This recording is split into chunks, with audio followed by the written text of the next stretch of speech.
Hi, welcome back to Flipping Dreams. I'm Heather Renee May, your host, and this week I will be introducing you to Pattie Grimm. She is an author, trainer, coach, and speaker. She educates and empowers people to be great leaders, develops rock star teams, and fast-tracking business results. She has a book out called Quiet Women Never Changed History. Be strong, stand up, and stand out. Let's go kick some glass. I hope you really enjoy this conversation that I had with Pattie. And also, she offers some special deals for listeners of Flipping Dreams to take advantage of. So be sure to listen out for that. And I'll also include links to all of that in the show notes. Hope you enjoy this chat. And again, you're listening to Flipping Dreams. Well, first off, I'm so excited to have you here on Flipping Dreams. I'm excited to talk to you about all the things. Like, I want to hear about your journey, and then I really want to dig into your books or book, and also like your coaching and just, yeah, all Yeah. about you. Okay. So, Awesome. yeah. So, My backstory kind of started out like most typical people, right? So middle-class child, middle-class family. Actually was born in Wheeling, West Virginia, but we moved to California when I was 5 years old because I was getting so sick from the terrible air and the pollution and the environment back there. The doctor said, you got to get out of this weather. So my dad basically left the family, left the job, was one of the few ones to move out of state. I think he's still one of the few ones to move out of state. And, I always wanted to make a difference. I always wanted, my original goal was I was going to be a teacher because I thought, well, that way I can make a difference. I thought about being a vet, and then I went one time to a vet's office to stay there for a day and kind of visit them, and I saw them actually have to hurt animals. So it turned me off from being a vet. So I went into teaching. Because of the state of California passed a law, kind of got that laid off all new teachers because they cut the taxes so much they couldn't afford any teachers. So they basically cut half the teaching staff. So I landed into banking and went from being a part-time teller to being vice president of customer and people excellence by the time I was 28. So I had a really successful career, ran my own company twice. So I've had my dream of running my own company, worked for Microsoft for 15 years. And I tell people I had 14 amazing years, but I literally went from rock star to rock bottom because I stopped living my dream and my vision for myself, and I started trying to live everybody else's dreams for me. And it literally almost killed me. So I literally went from rock star to rock bottom, crashed and burned, and picked myself up again. And because of that, it really inspired me to write my book so I could help other women either avoid that kind of fall or catch themselves sooner.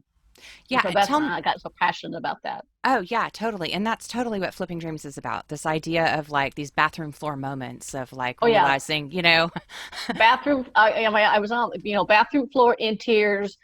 Couldn't get up. Went from loving my job and traveling the world and living overseas for 3 years to this amazing career, just sitting on the bathroom floor sobbing because I could not get up.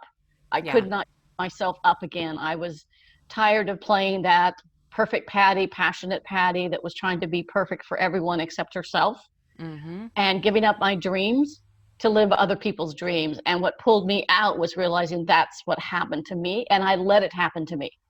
Right? It's the company didn't do it to me. I let this happen to me, That's and I a had to get myself back out again. that's a really good observation because I feel like a lot of people, for a lot of us, we kind of get carried away with life by life, and we kind of maybe it's easier, it's safer. We don't have to always take responsibility, right? But the thing is that like it's our choice to go down these paths, and once we realize we have power to change that, I think that's where life can get really really interesting. But I think that until you get to like if you're always feeling like you're at the whim of your journey or your path or your job or your career or your Yeah, family, like you're never going to feel empowered or feel agency to really live the life that yeah, you want to live, right? yeah. And you end up um, literally giving up everything for everybody else at the sacrifice of yourself, your health, your happiness, everything about you, and just being able to put on their big girl pants and say, what are you going to do to get out of this, Grim? I mean, you got yourself into this. How are you going to get yourself out? And not looking to blame anybody, Yeah. not looking to cause any harm to anyone, but you have to take care of yourself because, you can't give away what you don't own, and you can't raise amazing children or be a great mom or a great team player or a great manager or a great anything if you're so busy doing everything for everybody else. You have no time and space for yourself. And so based on all the research I did in interviews, I kind of knitted it down to these 5 ways to be a strong, confident, empowered woman leader and really live your dreams, to live the personal, professional life that you want to have. So now, did you know exactly, like at your bathroom floor moment, were you like, I know the vision of my life that I want to live and this isn't it? Or were you just like, I'm not happy here and I got to figure this out? It was a combination of both. I really had to find myself and find that vision again. And so one of the principles in the book is stand up and have something to stand on, which is your personal vision. And I help people write that or create that for themselves because I knew I wasn't happy, but I didn't know why. But I really started to realize I had lost that sense of me and the person I wanted to be, the legacy I wanted to leave on the world, Mm. right? The things I wanted people to say about me when I wasn't in the room. Hmm.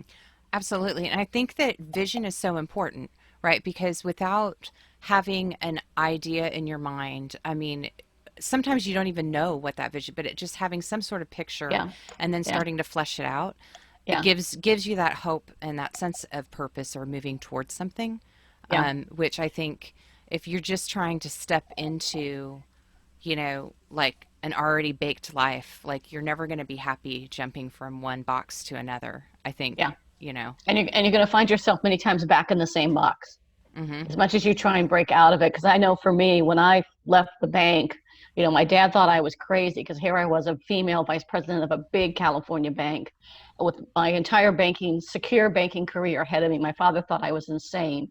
And I had gone to a leadership workshop where we spent, like 5 days getting feedback and doing all this very interesting things and things you do typically in a training workshop. But at the end, they had us go sit outside for 2 hours and write out a personal, professional, spiritual, and plan for yourself. And this was like, I want to say April of that particular year. And I had written down in April that I wanted to leave the bank and start my own company doing training and development for all kinds of organizations so I could make a bigger impact. I could be living my bigger dream, right? Living my dream in the bank, but I have a bigger dream if I was helping more people and doing more things. And I wrote out that plan, and literally, I think subconsciously, I put that plan aside, but I started doing things in my life to get me ready for that moment. And when I reflected back of the following year, I'd already left the bank at that point, and I was living my dream, running my own company. And I looked back at that piece of paper, and I had written on that paper I wanted to leave the bank by December of that year. Well, I actually left on September of the year, so I left 3 months earlier than my plan because I had created this such a strong, compelling thing and dream I wanted to accomplish. I was doing things along the way to create that environment to live that dream. Mm, that is so cool. And I think it's also a testament to like whatever your true passions are inside, Mm-hmm. you really can't hide from them. They're going to come out. Like, it's like you are meant to live the life that you're supposed to live. And The first principle of the book is play to your strengths. So figure out what your strengths are. So you find those paths, those opportunities, those jobs, those volunteer things that fit your path.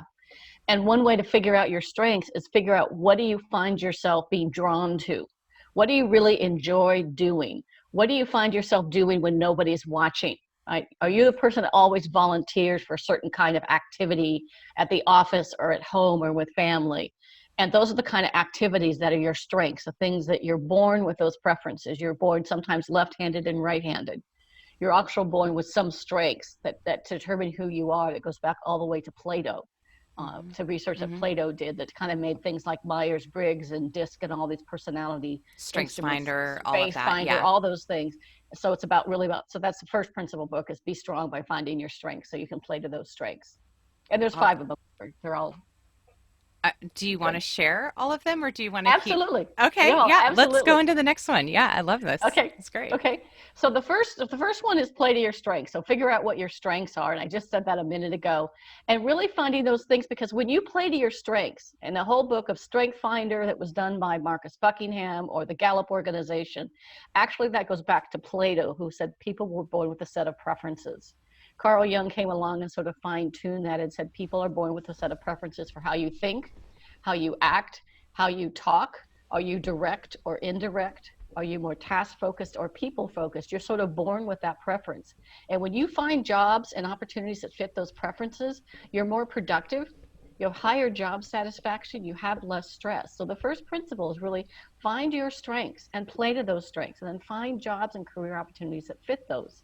If you're in a job right now and you're so busy making a living, you don't have time to make a life, then find ways to fulfill that joy. The organizer gal, I'm trying to remember what her name is, the organizer gal, about find your joy, the things that bring you Oh, joy in life. Marie Kondo. Marie Kondo, Yes, yes. yes. Find the joy, the things that you love doing, and get more of that in your life. And then find ways to get your weaknesses, if you want to call them that, to an acceptable level, right? You don't, but you'll never make them a strength. You Also, can learn. I think you can also reach out at that point too when you know your weaknesses and find other people to help with that. Right? Absolutely. You can find people that can round you out, that can help you. Or you just end up having, I'm not a very detailed oriented person. So when I do presentations and speeches, I tell people, you're probably going to find at least one typo in these slides, even though I've looked at them 10 times, Mm-hmm. because I can't see the details. I'm a big picture person. I'm not a detail person. And so, I find people around me that can proof my slides before I get on stage in front of 1,000 people or 100 people, whatever it might be. So you find ways to round that out for you. And so that's the number one kind of principle. And that's what I found. And I interviewed all these wonderful women and men about what makes great women leaders. Play to your strengths. Figure Mm. out what your strengths are. And isn't that, and I love that because I think for a while, wasn't there a philosophy where you're supposed to, or maybe it's just a cultural philosophy where you're supposed to g- focus on your weaknesses to make them stronger, which is just never really works. So, Never really works. yeah. Never really works. Never. And I do a really fun exercise. I tell people, get out your pen and write your name 3 times with your dominant hand. Right. So if you're right-handed, you write with your right hand. Left-handed, write with your left hand. I want you to write your name 3 times. First name, last name. Just write your name 3 times. How'd that feel? Well, easy, natural. I didn't have to think about how I hold the pen. Now Hmm. take your pen and put it in your opposite hand. Now I want you to write your name 3 times with your opposite hand and tell me how that feels. Well, you don't even know how to hold the pen. You're kind of crunching your shoulder. You get tension in your shoulder from doing that. That's what it's like when you're not working in your strength zone. So if you're in Hmm. your strengths, you walk home or feel at the end of the day, even after all those Zoom calls, you feel great, Hmm. right? You feel like Hmm. you've accomplished something. Yeah. Oh, Yeah. that's good. Okay, what's the next one? So the next one is stand up. So in order to stand up, you've got to have something to stand on. You need some kind of a foundation, just like a house needs a strong foundation. You can remodel your house 1,000 times. You can add rooms, change rooms, knock down walls, even take the whole thing off. But eventually, you've got to have that strong foundation. That foundation for me is having a personal leadership vision, a statement that you actually use to make career and life decisions. And I tell people how to do that in the book, but I'll give people a little bit of a hint now. Is you can have a vision board, which are great, but I want you to have an actual vision statement about who you are and the kind of leader or person you want to be, the kind of legacy you want to leave in the world. So I Hmm. tell people, take out your favorite pen and your favorite journal and go to your favorite place. Mine is always around water, right? So I'd go to the beach or I'd go to the Lake Washington when I was working for Microsoft, and I went through my crash and burn moment, my rock star to rock bottom, and I lost who I was. What would help me fail forward from that situation and be stronger than ever was refining my personal vision statement, which Hmm. is to make a difference and empower women and girls to be the best they can be in any endeavor they choose. And so what I want you to imagine is go to your favorite place with that pen and journal and imagine you're on your favorite show, podcast show, 5 years from now. And you're surrounded by your friends and family and everybody who worked for you or worked with you, all your bosses, all your peers. And I want you to imagine on that favorite show, Mine used to be the Oprah show. Now it's the Ellen show, and could be any show on your radar. And sitting there with all these friends and family talking about me in 5 years, the kind of leader I am, of things like she made a difference, compassionate, strong, passionate, strategic thinker, good decision maker, trustworthy, integrity, honesty, always tell you the truth. It kept coming back to made a difference, impacted people, helped people reach their full potential. And so do this a couple of times. Go spend half an hour to maybe an hour their first day. Go back again over a couple of courses of another couple of days and refine that, and then get it down to about 16 words. So vision statements about 16 words that you can use to make career and life decision combined with your strengths. And so how I use this is that when I failed and was sitting on the bathroom floor in tears, not able to get up and go to work to the job I loved, traveling the world and making a big difference, I couldn't get up off that bathroom floor. The thing that got me back up was I need to live my vision and not try and live someone else's vision for me. I had to be me. Or what you think someone else's vision is for you, right? Like a lot of times we're trying to do stuff because we need to be validated, or we want to make sure that we're doing what we think other people want us to do. Um, and sometimes they have absolutely they don't really care. I mean, really, when it comes down to it, no one really cares how you live your life. I mean, So I tell people, use that vision statement to make career and life decisions. So when I worked at Microsoft and I had a choice of either going to live in Germany, and I was going to take an international assignment, live in Germany and run the Eastern European Business Excellence team, or go to Asia and live in Singapore and run the Customer Partner Experience team for all of Asia. My decision was easy. My strength was making a difference. My vision was making a difference. In Europe, they had 1,000 people on the headquarters staff, servicing about 20 countries. In Asia, they had 125 people servicing 20 countries, as different as Cebu, Philippines, with 2 people in one office, to Australia with 1,000 people, and Japan with 2,000 people. I chose Asia because where was I going to have the opportunity to make a bigger difference? the greater impact. A greater impact. I could be a big fish in a small pond, or I could be a small fish in a really big pond with 1,000 people. And where Sure. was I going to make that difference? And so that made my decision very easy. And so now the clients I work with, the people I coach with, the companies I do training and speaking and workshops for, I need to really know that they're really serious and want to make a difference for people. Oh, that's good. And I think also when writing a statement like this, it's something that is so important to go back to Yes, consistently. constantly. Yeah, because I think as you start making different changes and choices, and you start to, go down different paths, and certainly if you're an entrepreneur, there's a lot of pivoting usually. Like you'll start with one idea or one thing, and then it's like, oh, I need to pivot to this thing, and I need to pivot and whatever. And then you can easily lose track of what that original vision is. Yeah, and you can modify your vision at some point in time. So I worked at Microsoft 15 years. I left in 2014 and started my company again because I still had that vision of making a difference, but I wanted to have a bigger impact. And so, that's kind of the critical way those things sort of play together. And so vision without action is a dream. Hmm. Action without vision merely passes the time. Vision with action can change the world, Mm-hmm. which is a quote from Joe Barker of The Power of Vision. He's got a really cool video if you want to search on it on YouTube. I think you could still find it, called The Power of Vision by Joe Barker. So it's just Nice. something interesting to think about. I'll add Um, that to the show notes. A link to that.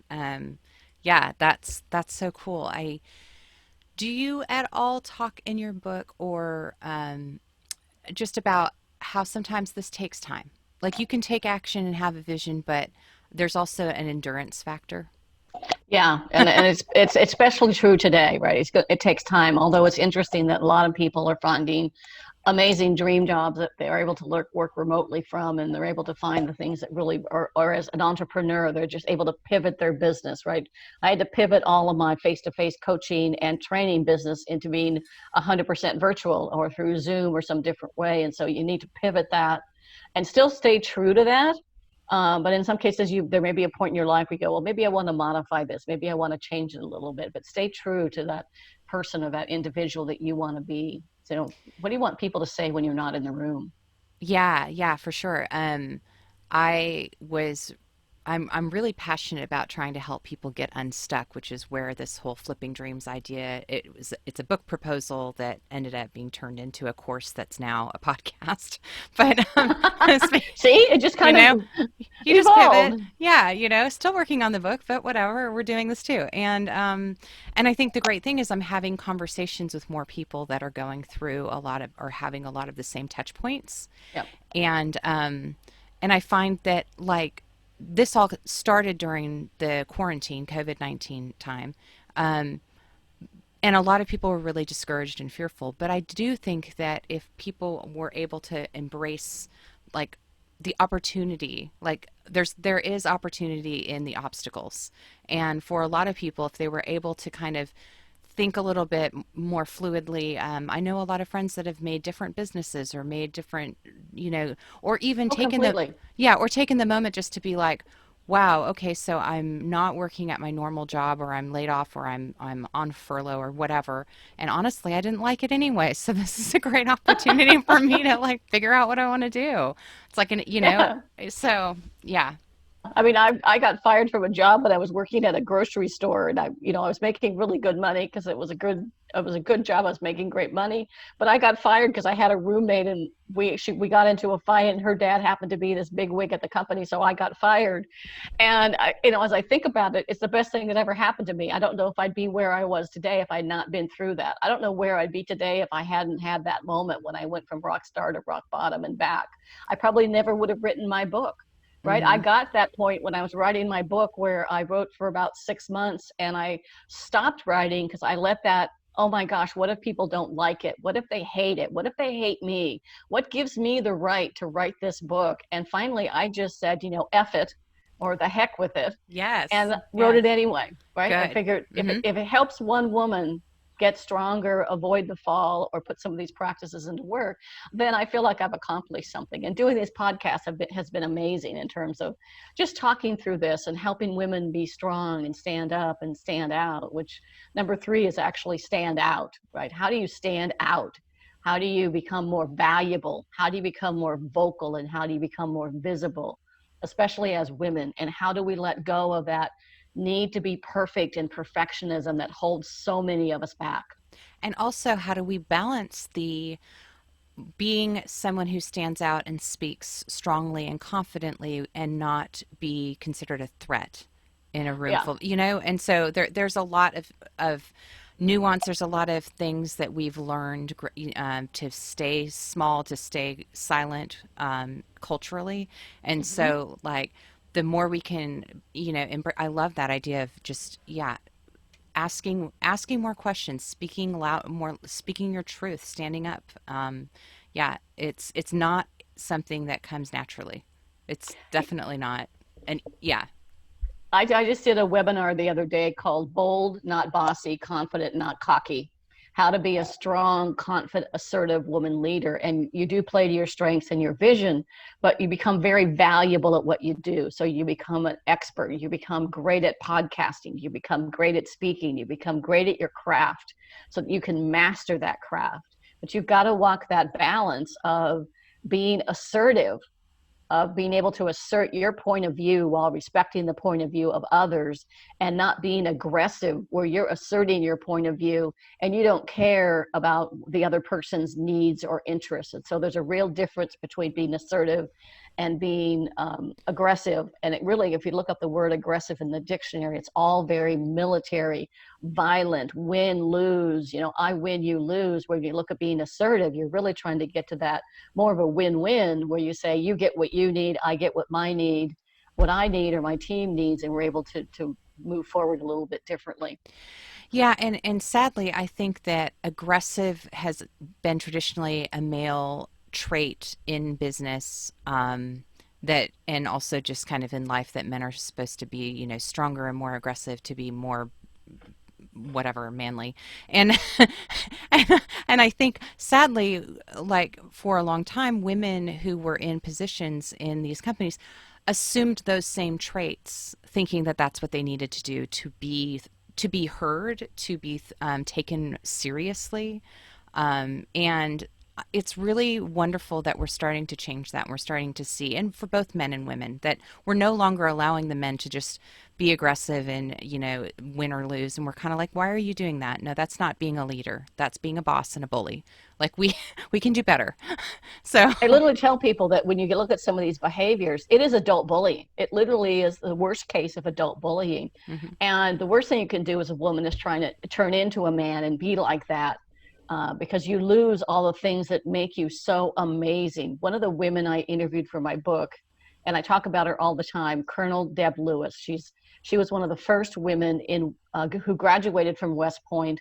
She not only was successful in graduating from West Point, but she also led troops overseas in Iraq and Iran and all these terrible places for over 30 years, and just retired, now lives in Hawaii with her husband. He was in the military as well.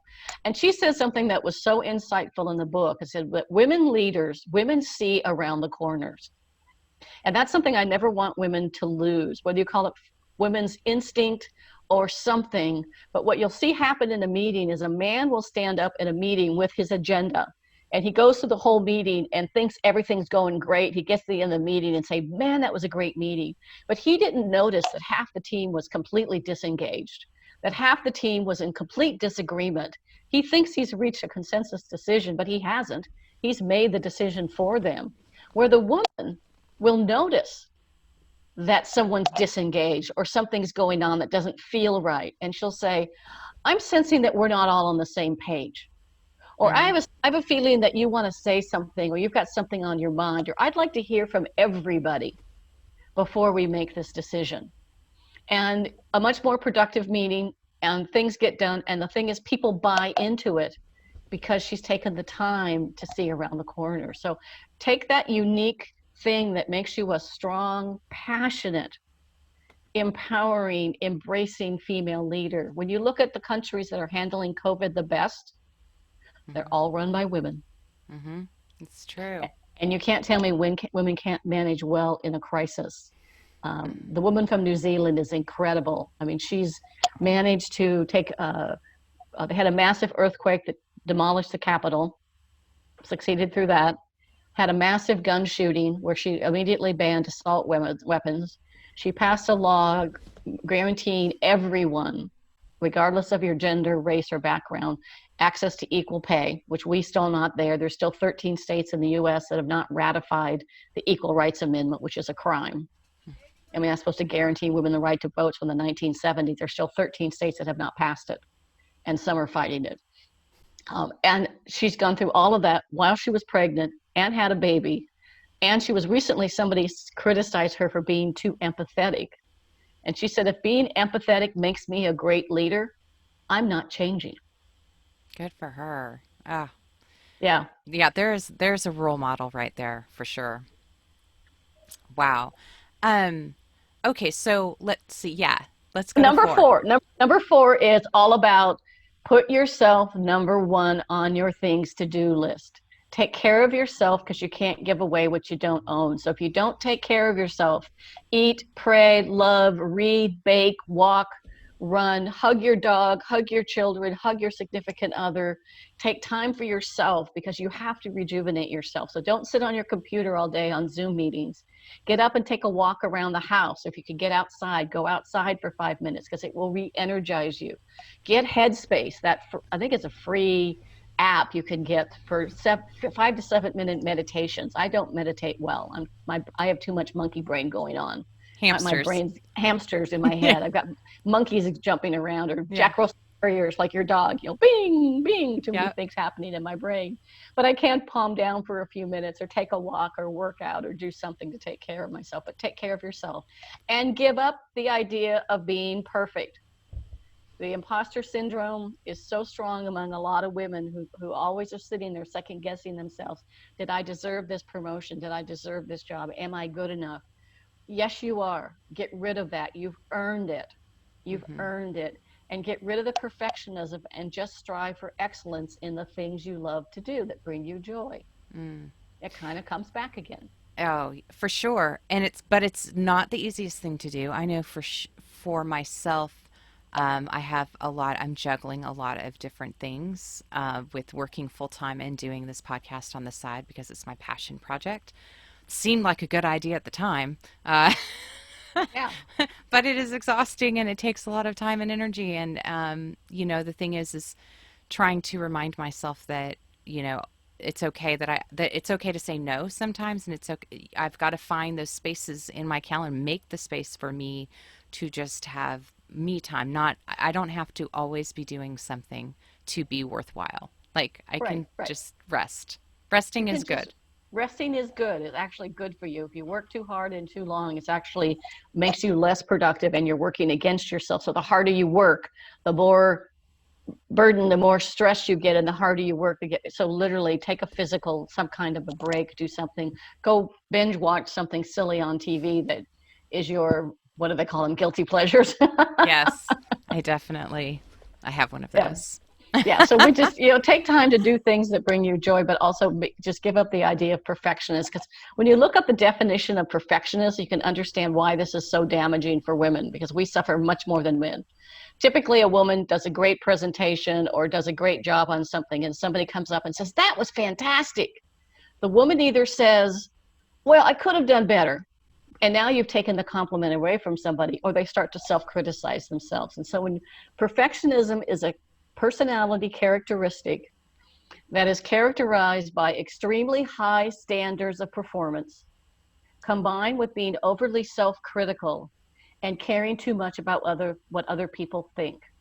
And it is so damaging for women, and it starts when we're little girls, and it goes from being perfect little girls who are, I'm always the good girl, she gets good grades, she hangs out with the good people, she does the good things because she's a good girl, and that turns into perfectionism and imposter syndrome when we grow up, which can damage and prevent us from going for the jobs we love. there's, And there, there's research that says if a woman has 9 of the 10 characteristics for a job, she doesn't apply. yeah. The guy has 4. He applies and gets the job. Yeah, no, it's so true. And I also think this is a generational thing because I feel like perfectionism is pervasive. It's like I can see it from my grandmother to my mother to me. Like it's not just like not only do are we kind of born with it and struggle with it as women, but we also are kind of taught it's enforced not Right. only just culturally but like generationally. Like Yeah. it's the expectation. It's the unspoken expectation. Think Um, about it. A boy comes home with a D, and the parents go, oh, next time try for a C. The girl comes home with a B. It's like, well, why didn't you get an A? hmm Yeah. Right. So praise your children, or the young people in your life for who they are. Like you're a very special friend. Like Heather, you're a wonderful individual for doing this, part time as you're trying to do your job. Praise people for them. You're a good soul. You're a good person, not just their accomplishments. So they hmm don't grow up thinking they have to always be perfect. It's so damaging to our careers and lives. And give yourself a break. It's okay. Do you have any sort of tools or advice on like how to stop yourself in when you start getting into a perfectionist cycle where you can just either laugh at yourself or just be like, well, what is the worst that can happen if, just I don't know, ways of Yeah, combating. a couple of them. One of them is I saw this recently. Somebody said it's the oh well. If something happens, you just kind of go, oh well, I'll fix it next time, or oh well. And the other is to really just ask yourself sort of what happened, why did it happen, and what would I do differently next time to get a different result. And so you can continue to want to improve, but just strive to be good at what you do, be excellent at it, and not the perfectionism. It's okay. It's okay. I'm not a very good housekeeper, nor do I care to get any better at it. I no longer load the dishwasher because my husband tells me I don't know how. So I just go, it's ridiculous to even try. Right? Just stresses us both out. You just sort of work around those things, and like you said, you surround yourself with people who have strengths that you don't, and you just have to say it's okay if it's not perfect. hmm Right? If someone comes over for dinner and you happen to leave a dish out or something didn't work, it's like, okay, well, oh well, next time, hmm hmm next time. Yeah. And most of the time, what we stress about as perfectionists, like other people don't even notice. They don't even notice. Like They don't. They don't even notice unless you tell until them. we point it out, and then they're like, okay, but whatever. Yeah, whatever. I mean, literally, I used to run a whole bunch of really big events, and people never knew sometimes. You would stress out about these things of wanting everything to be perfect, but people didn't know that something was done out of order or you forgot something. And it's just like they don't have the rule book, right? I sort of equate us sometimes of being like a duck on the water. We're on the top of the water, everything's nice and calm, and the duck looks like it's just relaxing, and we're sort of sitting there. But underground or underwater, they're paddling like heck to stay Mm-hmm. afloat. And that's what I Yeah. feel like, we're like many, many days. It's okay to just float. Yes. Just Just lay in the pool just and float. float. That's it. Um. So okay. So now there's. Is that all? No. There's No, there's five. what the last one is just pay it forward, right? Oh. Pay it forward, help the next generation. We owe it to the next generation to leave this world a better place, whether it's for girls or boys, whether they're Gen Xers or baby boomers or what the disease people. We want to leave the world a better place, and we want to pass that forward. So I want women to support other women, don't sabotage them. I Mm-hmm. want you to collaborate with other women and don't compete with them. You can look at other women or other people and admire what they do, but don't put them down, lift them up. If another woman makes a comment in your Zoom meeting and it doesn't get heard, or in a physical meeting, if we ever get back to real face-to-face meetings again, and you make a comment and it doesn't get heard, I should say, okay, wait a minute, I think Heather had something that we should all listen to. Can you repeat what you said? Or Heather, that was great. I think you're on the right track. So Mm-hmm. lift people up. I have to share a one really, really proud moment. Yeah. And this will show my age a little bit, but that's okay. So I posted on Facebook one day a quote that had a picture of a woman with a crooked crown. And the crown said something about a strong woman tells another woman her crown is crooked without telling the world, right? Mm. So my daughter, as obviously, I mean, she's a strong, passionate, amazing woman, and she literally posted a picture on Facebook. She's in this bow contest group with her daughter, Taylor and Avery. So Avery's the granddaughter and Taylor's the daughter. Our daughter, and she posted a picture, and she's in this bow contest where she's winning prizes for all these baby pictures with these big, beautiful bows and perfect little outfits. Posted a picture on Facebook of her daughter Avery and another little girl with a bow, and Avery's bow is crooked. And the quote Taylor put up is another woman tells a strong woman tells another woman her bow is crooked without telling the world. And I was like, I'm good. I'm proud. I'm a mama. I'm Yes. a proud grandma. Yes. Oh yeah. It's so So pay it forward. Madeline Albright said there should be a special place in hell for women who don't help other women succeed. And there truly should so be. it's so true. And the thing is, it all comes out of fear and this idea that there's only one prize and that we all need to compete for that one thing. And that's so one of the things with flipping dreams I try to constantly instill is the idea that we have multiple dreams and each of us have unique things to add to those dreams. Like you and I both might be, well, we are writing books. You have a book published already. I'm on my way there. And the Just thing do it. is, yeah, but the thing is, it's like my vision and my voice are uniquely mine, just as yours are uniquely yours. And so, like, we Yeah. need more books. There aren't, it's like there is plenty of room on the bookshelf for everyone to do, a book if they wanted, if that was their dream, or music, or running a company, or, whatever it is. Like, there's no Yeah. reason that we should be competitive for, that's just not, it's not productive for us. And it's not Yeah. helpful to anyone else. Yeah. And there's a million podcasts, but yet you found a niche for your podcast that you're going to continue to be successful. You'll find a niche for your book. There's a lot of other people that do consulting and training and things like I do. We all think we have a unique spin on things, but there's plenty of things to go around. The hard thing is, as you do go up the corporate ladder, there are fewer and fewer jobs, and there's still, I mean, whoopee doo. We now have 6% of the world's biggest companies Yeah. have women CEOs. We're still under double digits. Yeah. So we still have to make that space. But if you can make that space, that's an endless pie. And maybe you don't get that particular job, but maybe you get a better job down the road, or a job that fits you better, right, than that Mm-hmm. one you were trying to go after. So we don't have to think about it as being a limitless pie. Absolutely. And along with paying it forward, there's the whole vision of lending privilege. I mean, Yeah. those of us that are at the table already owe it to reach out and offer a seat to those who don't have that same privilege. And I think that's such an important thing to remember. Um, Yeah. and I think Yeah. people are doing a better job of it. I think that this is becoming more culturally accepted and normative. Yeah. But Yeah. yeah, Yeah. I have a lot of hope for the next generation to help us crack that stinking glass ceiling once and for mm, all. And we don't even have to talk about it anymore. And I look forward to the day that we can say she is a great leader, not she is a great woman leader. mm-hmm. Oh my I mean, gosh, we we could go sh- on diversity inclusion thing for a while, mm. a whole nother tangent on that, but we should be able to say he is a great doctor, not he's a great African American doctor, or she's a great doctor, not just she's a doctor.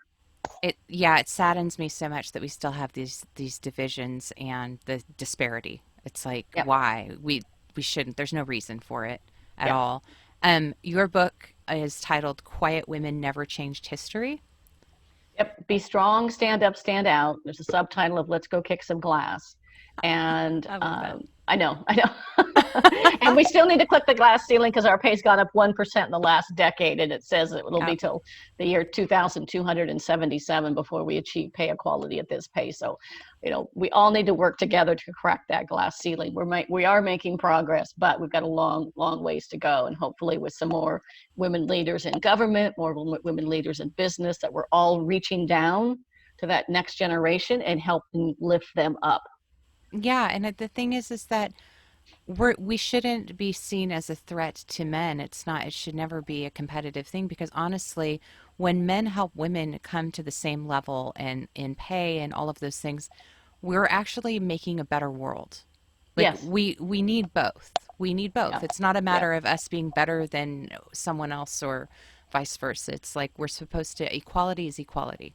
Like Well, the title of my work in progress new book, I've been noodling around for a few years. Kind of the working title is When She Rises, He Does Not Fall. yes, yes. How to Oh, that's good. create a balanced workplace that's diverse and inclusive for all. Mm-hmm. So that's kind of the working title of that one. So I just got to get busy on writing that one. Oh, that's so exciting. Okay, so people can find your book at all the usual Amazon, whatnot. Yes, but I do have a special offer for your audience. So they can email me at pattiegrimmlive.com, and that's PATTIEGRIMM at LIVE.com. And I will send them a link to get a copy of the book for $10. It's usually $18.95 on Amazon and all the bookstores. So my special podcast offer for the audience is they can get the book for $10. They can, that includes in US free shipping and handling. If it's Canada, there's a little bit higher fee for the shipping just because of the cost, and $200 in free bonuses, a 30-minute training video, some other tools and resources in there. And they can go directly to www.womenkickinglass.com/book, BOOK. And if you go to that link, womenkickinglass.com/book, you can get the book. It'll take it right to a place to get the book. Put your credit card number in, which is all secure, and you can get the book for $10. That is awesome. Thank you so much. I can't wait to share that. I'll put that all in the notes. Yep, yep, And probably put that in the social media posts as well. But that yep, is yep. so And exciting. I'll send you a follow up email with just that information, just so you have it. You don't have to try and scribble all that down. Wow. Okay, so kind of wrapping up, I'd love to hear your retrospective on like how you feel about your journey so far. Like yeah. But you know what? I tell people all the time: do what you love, and the money will follow, right? And so I feel like I'm on a lifelong career journey, adventure. I feel like the best is yet to come, Yeah. and now's the time to enjoy the ride. Oh, absolutely. I couldn't agree more. I feel like, and that is another one of the things that I really stress. It is never too late. We have this idea in our society, you get to a certain decade and that's it. And I was saying in another podcast, I got this card that says, some people call them decades. I prefer to call them my collected works.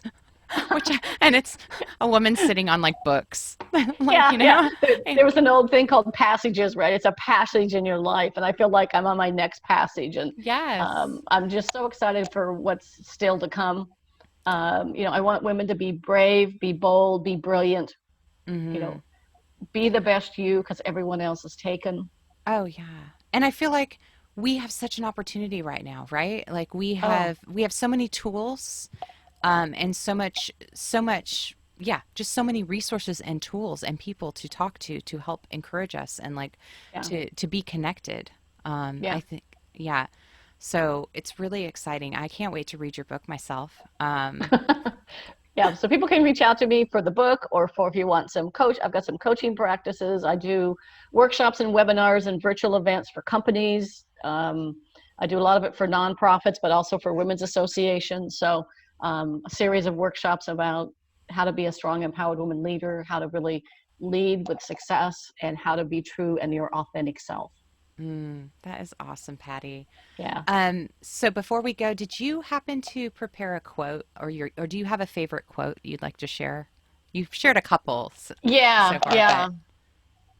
I think my favorite quote still goes to the do what you love and the money will follow. mm, yes. Stay true to your heart and your dreams. I'll steal a Walt Disney quote. Cherish your dreams because of the visions of your childhood. That's nice. That is really Yeah. beautiful. Well, thank you so much for chatting with me, for being on Flipping Dreams. I'm going to share all of this out with our listeners, and hopefully, some people reach out to you Yeah. and get your book. What a great Yeah. deal! Thank you so much for Yep. being so generous. There it is. Yay! Yes, I just love it. It's such a that's awesome.